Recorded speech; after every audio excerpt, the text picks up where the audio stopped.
Dimohon kepada jamaah yang masih berada di luar, kami mohon masuk untuk ke dalam karena pengajian akan segera dimulai. Assalamualaikum warahmatullahi wabarakatuh. Innal hamdalillah nahmaduhu wa nasta'inuhu wa nastaghfiruh wa na'udzu billahi min shururi anfusina wa min sayyiati a'malina may yahdihillahu fala mudilla lahu wa may yudlilhu fala hadiya lahu. Asyhadu an la ilaha illallah wahdahu la syarika lah wa asyhadu anna Muhammadan abduhu wa rasuluh la nabiyya ba'da. Pertama-tama marilah kita panjatkan syukur kita kehadiran Allah Subhanahu wa taala yang telah memberikan kita rahmat serta hidayahnya dan kita dapat diberi kesempatan untuk berkumpul di tempat ini dalam keadaan sehat walafiat. Salawat dan salam semoga tetap tercurah limpahkan kepada junjungan kita Nabi Muhammad SAW yang telah membawa kita dari zaman jahiliyah menuju zaman yang terang benderang yaitu agama Islam. Jemaah yang dirahmati Allah telah hadir di tengah-tengah kita yaitu Ustadz atau Faludi. InsyaAllah beliau akan menyampaikan pengajian pada malam hari ini. Untuk mempersingkat waktu, marilah kita buka pengajian pada malam hari ini dengan melafazkan bacaan Al-Basmalah bersama. Bismillahirrahmanirrahim. Kepada Ustadz atau Faludi, waktu dan tempat kami persilakan. Bismillahirrahmanirrahim. Assalamualaikum warahmatullahi wabarakatuh. Alhamdulillah wassalatu wassalamu ala rasulillah wa ala alihi wa ashabihi wa mawalah. Rabbi shrah li sadri wa yassir li amri wa hlul 'uqdatam min lisani yafqahu qawli. Amin ya rabbal alamin. Alhamdulillah kita bisa hadir kembali di majelis ini dalam keadaan sehat walafiat. Bapak Ibu sekalian, jamaah sekalian yang dirahmati Allah Subhanahu wa taala,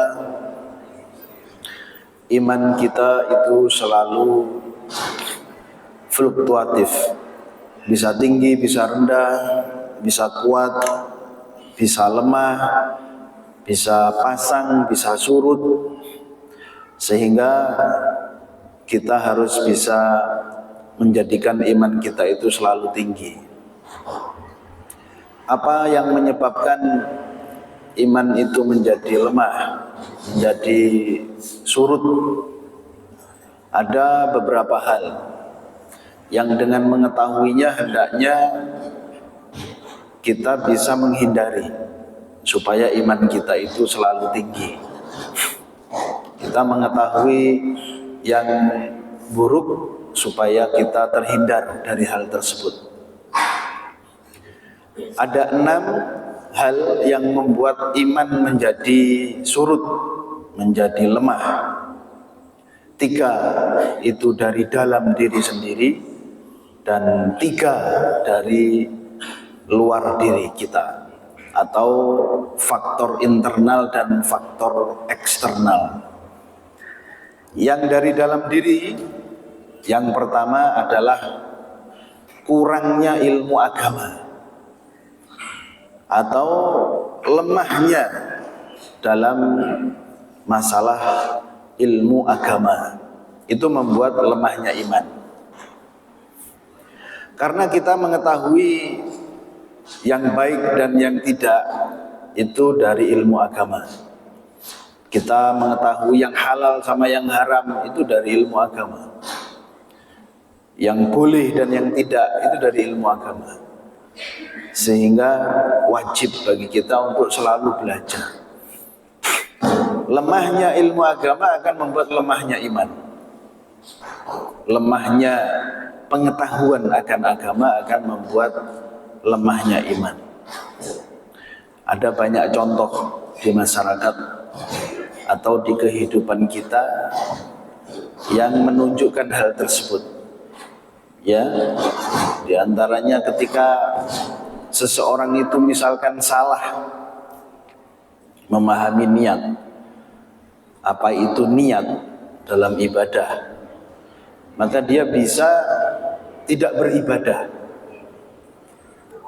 Sering di anak-anak itu ya, di STM, ketika mereka bercerita bahwasanya bepergian jauh safar, di mana di dalam agama bepergian jauh itu boleh dikosor, dipendekkan, atau dijamak, dikumpulkan. Kemudian saya tanya, berarti kamu menjamak, mengkosor? Wah, yaitu Pak, saya mau sholat itu, mau mengkosor, tapi saya nggak ngerti niatnya. Terus bagaimana? Ya saya nggak sholat, orang saya nggak ngerti niatnya. Nah, lemah imannya gara-gara pemahaman agamanya juga lemah. Padahal semua orang bisa niat di hati. Makanya ketika salah memahami niat, bisa fatal akibatnya, nggak sholat. Kemudian juga pernah ada wali murid gitu, lah kok sendirian Pak, bapak-bapak, istrinya kemana? Oh, istri saya di luar negeri, jadi TKW. Mungkin kayaknya kesel sama istrinya, nggak saya tanya, ngomong sendiri. Tapi istri saya itu udah nikah lagi, nikah sendiri. Lah apa sudah sampai cerai Pak? Belum. Ya begitu. Lah kok bisa? Ah itu sudah biasa katanya begitu. Di luar negeri sudah biasa begitu. Lah walinya siapa Pak? Wah wali itu sudah tidak dipikir lagi sama mereka. Jadi tidak ada walinya. La nikaha illa biwaliyin, tidak sah pernikahan kecuali dengan wali. Nah, kenapa kok bisa begitu? Pertama, entah karena sudah tahu tapi karena tidak peduli sehingga diterjang saja, meskipun resikonya ya zina terus-terusan, atau karena tidak tahu. Kenapa? Karena tidak belajar tentang hal itu. Dikira wali itu bisa dicomot siapa saja. Bahkan tidak di luar negeri, di negeri sendiri ya, di lingkungan atau di masyarakat itu juga ada pemahaman bahwasanya yang penting nikah, walinya bisa siapa saja. Sehingga kadang-kadang tukang becak di pinggir jalan dipanggil, Pak, mau nggak saya kasih uang? Ya maulah, tapi syaratnya sampean harus jadi orang tua saya sementara. Walinya ngebon, ya tidak boleh, tidak sah itu pernikahan. Bahkan pernah saya sendiri itu kan ya, Ustadz Faruk itu tahu, saya diminta untuk menikahkan. Ada wanita yang minta dinikahkan, bukan dinikahi ya, dinikahkan. Nanti keliru, minta dinikahkan. Ya tapi walinya nggak ada, walinya di Jakarta, ditelepon nggak bisa katanya. Dan juga yang calon suaminya itu sepertinya masih punya istri, nggak mau untuk menceraikannya atau belum ada surat cerainya. Ya nggak bisa. Dibikin gampang-gampangan aja. Iya, manusia bisa dibikin gampang-gampangan, tapi aturan agama, nah ini. Dan kebodohan akan agama yang paling besar, yang sangat fatal itu adalah berkaitan dengan Tuhan, dengan Allah Subhanahu wa Ta'ala. Seperti umatnya Nabi Musa yang mengatakan kepada Nabi Musa, qalu ya Musa ij'al lana ilahan kama lahum alihah. Wahai Musa, bikinkan untuk kita Tuhan. Buatkan untuk kita Tuhan. Tuhan kok dibikin, Tuhan kok minta dibikinkan. Sebagaimana mereka itu punya Tuhan. Dan katanya Nabi Musa kepada umatnya, umat Yahudi ini, orang-orang Yahudi, qala innakum qaumun tajhalun. Kalian itu memang kaum yang bodoh. Nah, itu dikatakan bodoh. Di mana letak kebodohannya? Letak kebodohannya karena tidak pakai logika atau sudah hilang logikanya itu. Bagaimana Tuhan bikin? Yang kedua, bahan-bahannya milih sendiri. Ada pasir, ada tanah, ada batu. Saya milih tanah saja supaya gampang dibentuk. Kemudian bentuknya dia sendiri yang menentukan. Saya bikin yang besar, yang tinggi, yang serem. Dia sendiri yang menentukan. Serem. Modelnya dia sendiri yang menentukan.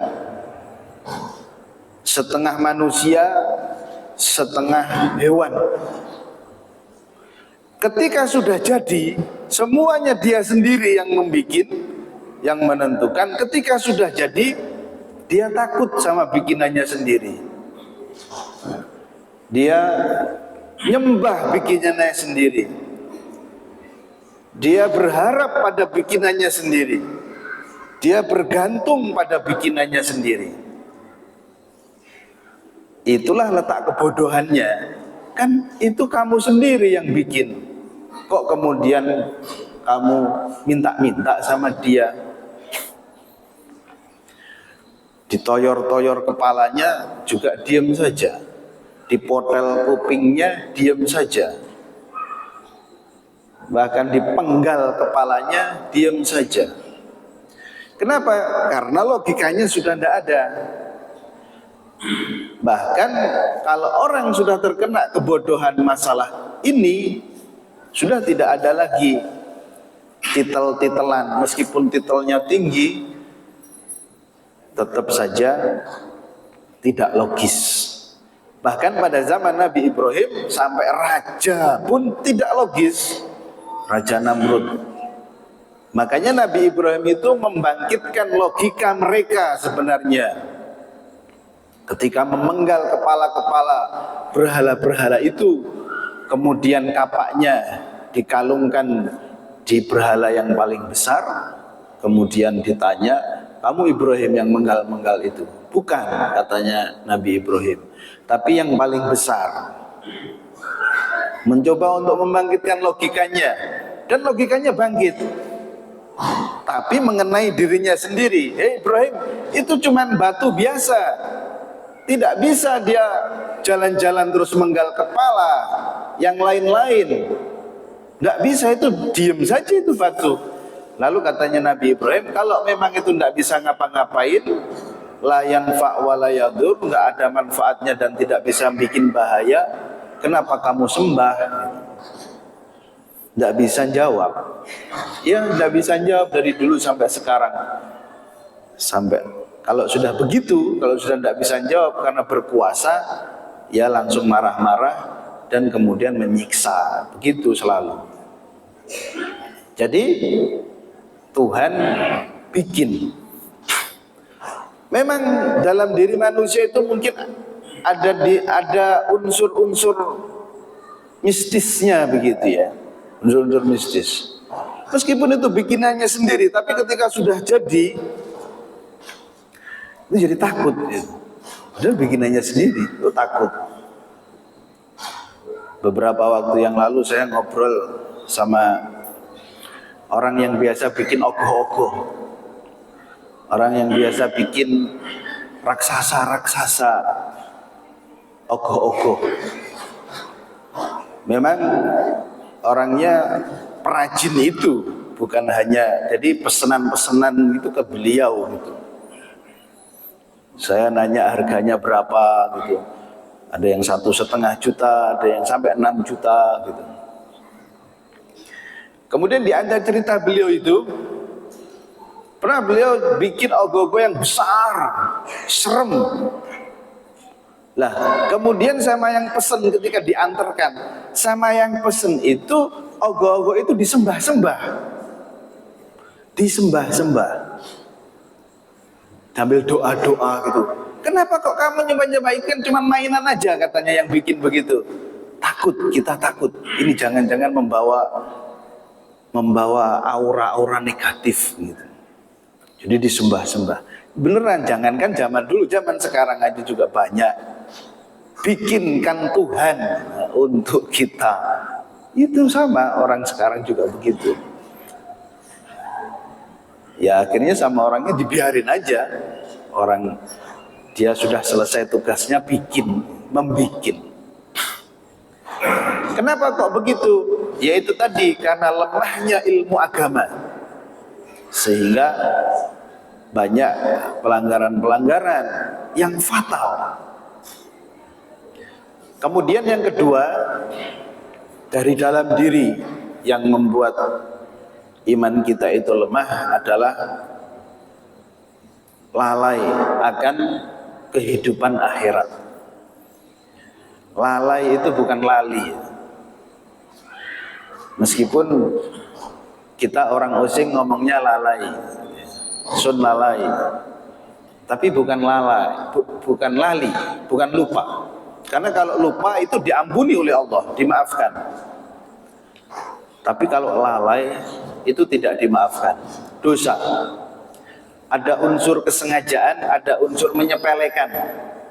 Allah gak penting, Allah ngerjakan ini dulu. Sehingga lupa, lalai dengan akhirat. Apa yang paling bisa melalaikan akhirat? Ya kebalikannya akhirat, dunia. Dunia ini yang bisa melalaikan, yang paling bisa melalaikan akhirat.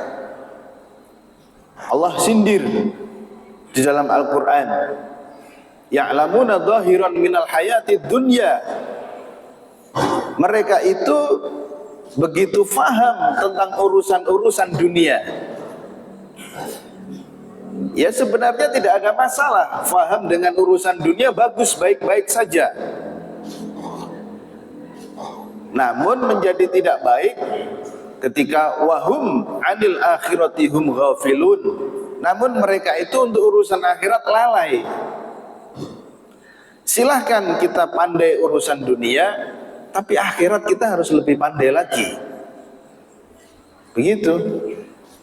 Mungkin ada orang yang pandai di dalam bisnis. Bagaimana mengembangkan bisnis dari modal nol tapi bisa berkembang pesat. Tidak ada modalnya, bisa. Urusan dunia, pandai. Bagaimana melipat gandakan omset yang kecil menjadi berlipat-lipat ganda dalam waktu yang singkat. Bagaimana marketing terbaik untuk melariskan usaha yang baru buka. Pinter, bagus itu semuanya, baik, dan bahkan kita harus tahu itu. Tapi jangan sampai lalai dengan akhiratnya. Jangan sampai lupa dengan akhiratnya. Makanya hendaknya kita menjadi orang yang cerdas. Berkali-kali saya katakan ini. Orang yang cerdas menurut Nabi SAW. Ketika Nabi ditanya, manil kayyisu, siapakah orang yang cerdas wahai Rasulullah? Kata Nabi, aktsaruhum lil mauti dzikran, orang yang paling banyak mengingat kematian. Wa ahsanuhum lima ba'dahu isti'dadan, dan paling baik persiapannya untuk kehidupan setelah kematian. Itu orang yang cerdas. Jadi sering ingat mati sama mempersiapkan diri untuk kehidupan setelah kematian. Itu orang yang cerdas. Terkadang ada orang yang menganggap dirinya cerdas, mempersiapkan dirinya, mempersiapkan keluarganya, tapi sebenarnya enggak. Anaknya baru lahir, bayi, tapi sudah dipersiapkan panjang dan jauh. Baru lahir anaknya, ini nanti anak TK-nya di TK sana, TKA. Nanti SD-nya juga di SDB. Saya sudah menghubungi kepala sekolahnya. SMP-nya, tingkat SMP-nya sudah di SMP C sana. Itu bagus, itu sudah cita-cita saya sejak dulu. Kalau punya anak tak masukkan sana. Nah, lulus SMP nanti SMA. SMA-nya sudah saya persiapkan pula dari sekarang. Nanti lulus SMA, kuliah sudah saya siapkan di Jogja. Bagus-bagus di sana. Saya siapkan sudah. Biayanya juga sudah disiapkan. Habis kuliah nanti juga sudah saya ngomong sama teman saya jodohkan anaknya sama anaknya teman saya, masih bayi juga. Nanti jadi habis kuliah langsung bisa nikah. Nah, nanti juga rumahnya juga sudah saya siapkan, tanahnya sudah ada.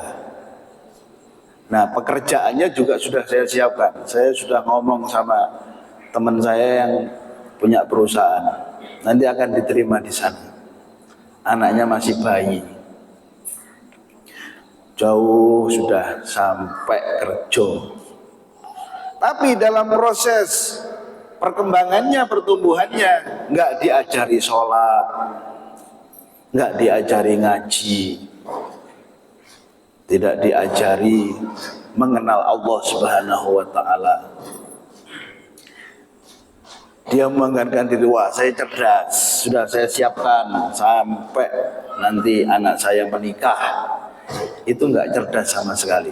Kenapa? Karena akhiratnya lupa, lalai. Siapkan keluarga kita sampai akhirat, sampai kehidupan setelah kematian. Seringkali orang itu yang dikhawatirkan adalah matinya. Padahal yang harus lebih dikhawatirkan itu adalah kehidupan setelah kematian itu. Bahagia apa enggak? Enak apa enggak? Neraka apa swarga? Kematian memang sakit. Tapi kalau tidak dipersiapkan, kehidupan setelah kematian jauh lebih sakit lagi. Itu yang harus kita perhatikan. Sehingga dipersiapkan dari serang tidak lalai. Kemudian yang ketiga, yang membuat lemahnya iman dari dalam diri, yaitu hawa nafsu yang dituruti. Hawa nafsu yang dituruti. Wa ma ubarri'u nafsi innan nafsa la'ammaratun bisu'. Sesungguhnya hawa nafsu itu selalu menyuruh kepada keburukan. Illa ma rahima rabbi, kecuali hawa nafsu yang mendapatkan rahmat dari Allah. Pada asalnya, ya, hawa nafsu itu selalu menyuruh kepada keburukan. Tapi kemudian bisa hawa nafsu itu menjadi hawa nafsu yang menyuruh kepada kebaikan ketika sudah mendapatkan rahmat Allah Subhanahu wa Ta'ala. Sehingga sekarang permasalahannya adalah bagaimana supaya hawa nafsu kita ini bisa menjadi hawa nafsu yang mendapatkan rahmat Allah sehingga bisa menyuruh kepada kebaikan. Begitu. Bagaimana caranya? Dengan dikendalikan, dengan diarahkan, dengan dikontrol. Hawa nafsu itu selalu menyuruh kepada keburukan, kata Allah Subhanahu wa Ta'ala. Misalkan begini, anak dibiarkan saja, tidak diajari sholat, tidak diajari ngaji, tidak diajari sopan santun, tidak diajari mengenal Allah Subhanahu wa Ta'ala, pasti arahnya ke arah negatif kehidupannya. Tidak mungkin dia tiba-tiba senang sendiri ke masjid, jamaah, rutin, ikut TPA, daftar sendiri, ngaji sendiri, tiap malam Ahad ke sini. Tidak mungkin. Kenapa? Karena hawa nafsu itu selalu nyuruh kepada yang jelek-jelek. Ibaratnya hawa nafsu itu kalau di dalam kehidupan kita seperti setir mobil. Setir mobil itulah amaratun bisu. Setir mobil pada aslinya adalah akan selalu membawa kita kepada keburukan, kepada kecelakaan. Bagaimana supaya tidak dipegang, dikendalikan, dan diarahkan? Kalau diarahkan, dipegang dengan baik, mau belok kanan kita arahkan ke kanan, mau belok kiri kita arahkan ke kiri. Ada mungkin orang tiba-tiba nongol, kita hindarkan sehingga kita terhindar. Kalau begitu nanti akan bisa menyampaikan kita atau sampai pada tujuan dengan selamat dan perjalanannya membahagiakan. Tapi kalau kemudian saya sudah percaya sama mobil ini, saya biarkan saja setir ini nyetir sendiri, pasti nabrak. Itu sudah pasti. Kenapa? Karena la amaratun bisu tadi, pasti dia akan membawa kepada hal yang negatif. Nabrak, ya mungkin 100 meter nggak nabrak karena jalannya lurus, tapi setelah itu tidak, mesti nabrak. Begitu pula dalam kehidupan kita. Kalau kita itu nuruti terus hawa nafsu, nabrak dalam hidupnya itu, hidupnya penuh dengan kecelakaan, tidak sampai pada tujuan dengan selamat, nuruti hawa nafsu. Banyak ya contoh di masyarakat, sehingga harus kita kekang, harus kita kendalikan hawa nafsu ini. Kemudian yang faktor dari luar diri 3 juga, yaitu yang pertama setan. Itu dari luar diri, setan.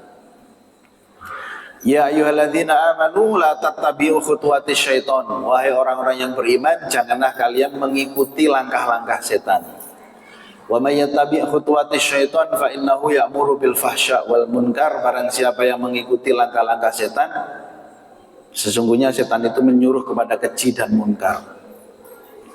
Langkah-langkah setan itu dimaknai oleh para ulama, ditafsirkan bahwasanya setan itu di dalam menggoda manusia, dia punya langkah-langkah, dia punya strategi. Dia punya plan A, plan B, plan C, rencana A, rencana B, rencana C. Dia meneliti kita. Dia mengevaluasi apa yang telah dia lakukan. Wah, ini kita gagal sama dia, ini apa masalahnya? Oh, ternyata kita goda tidak pada di kelemahan dia. Ini kelemahannya apa? Kita betul-betul diteliti sama setan.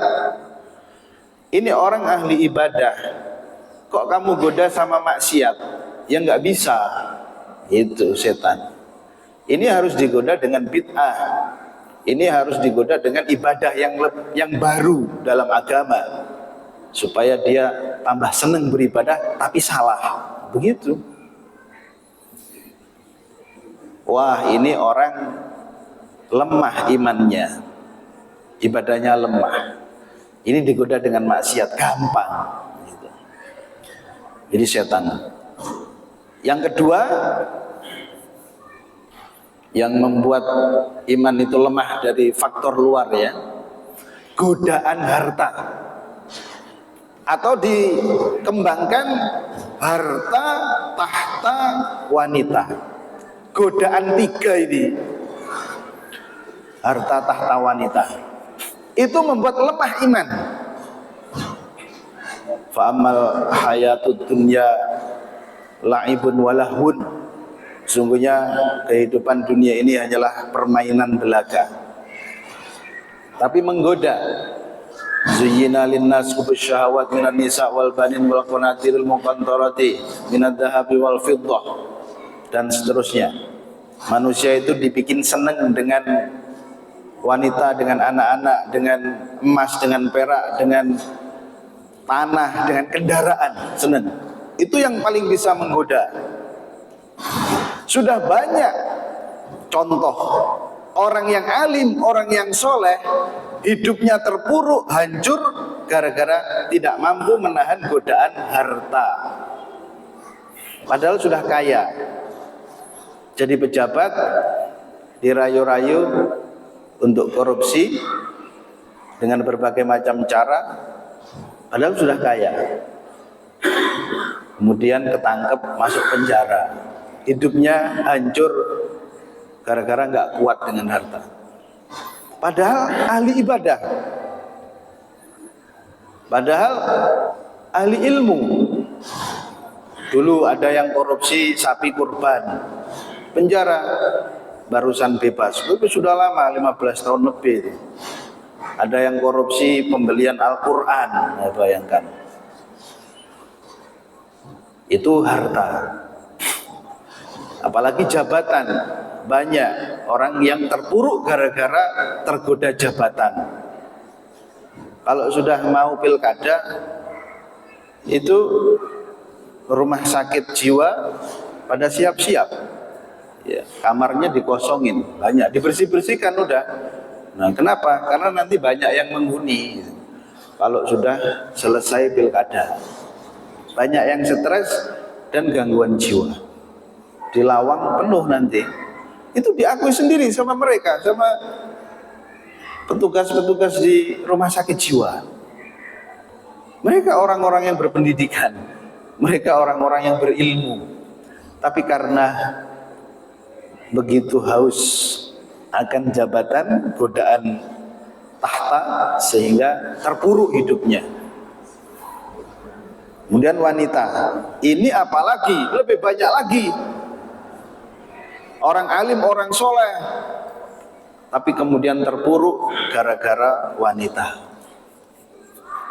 Yang terakhir itu kan ketua KPU, ya, dipecat gara-gara wanita. Diam-diam di Belanda kan, gitu.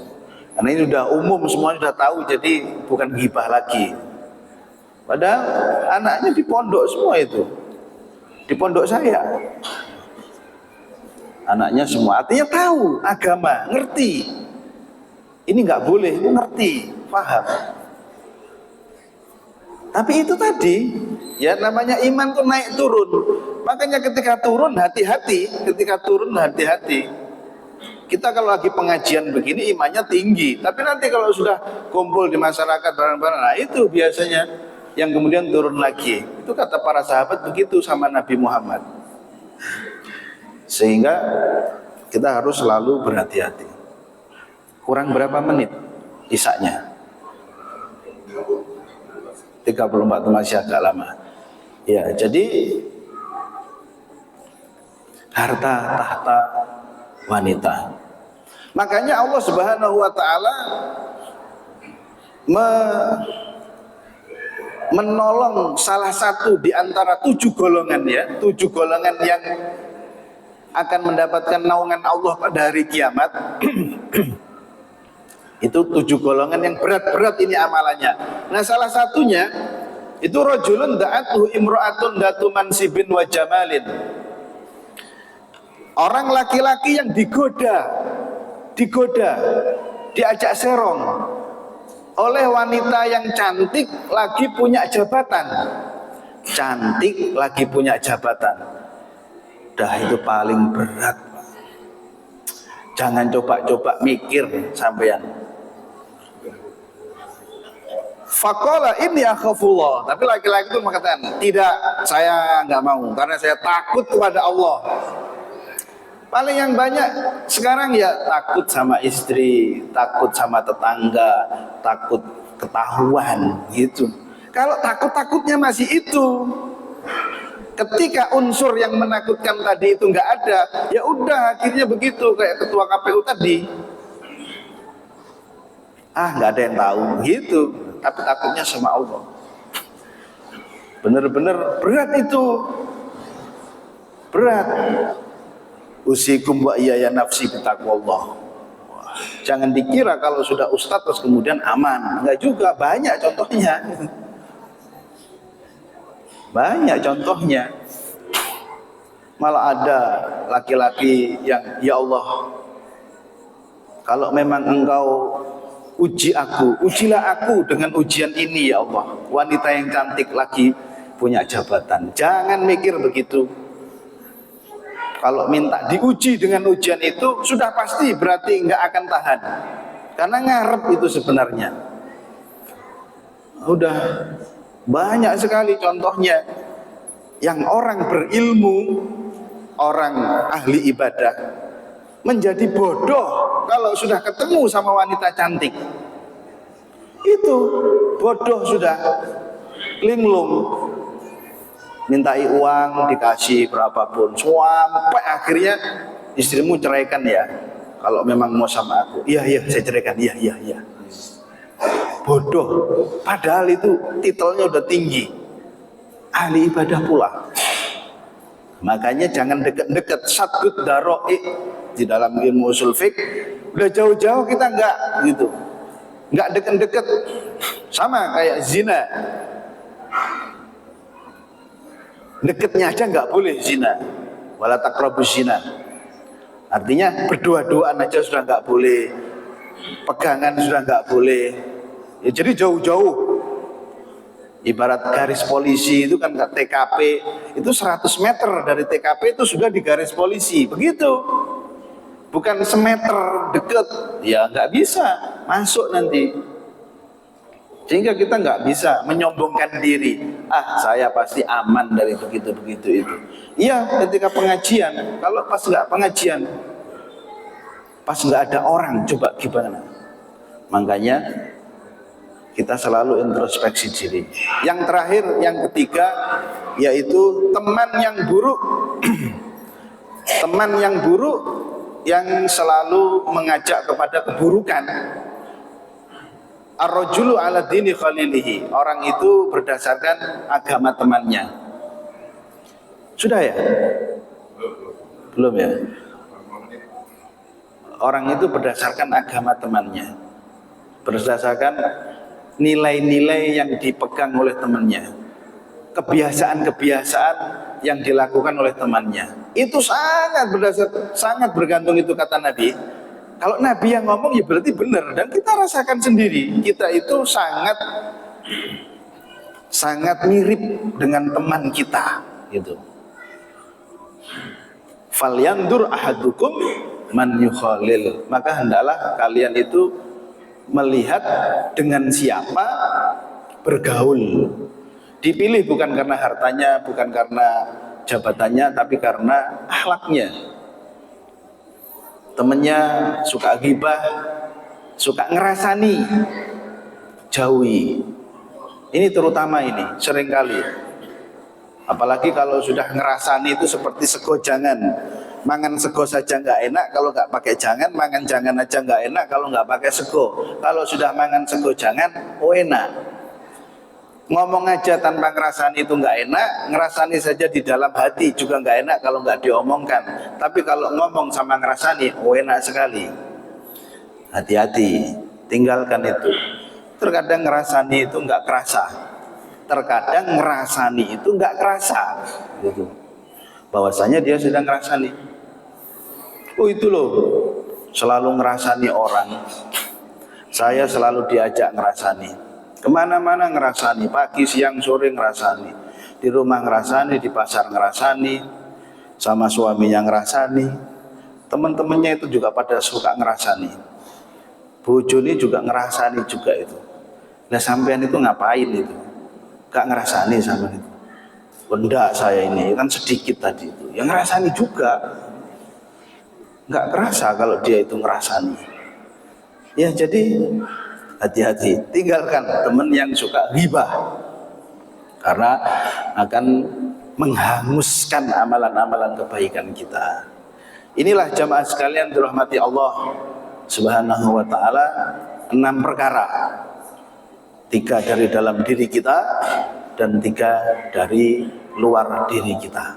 Semoga kita bisa menjaga diri kita dan terlindungi oleh Allah Subhanahu wa ta'ala dari perkara-perkara yang melemahkan iman kita, dan semoga iman kita selalu tinggi dan kuat selalu. Billahi taufiq wal hidayah. Wassalamualaikum warahmatullahi wabarakatuh.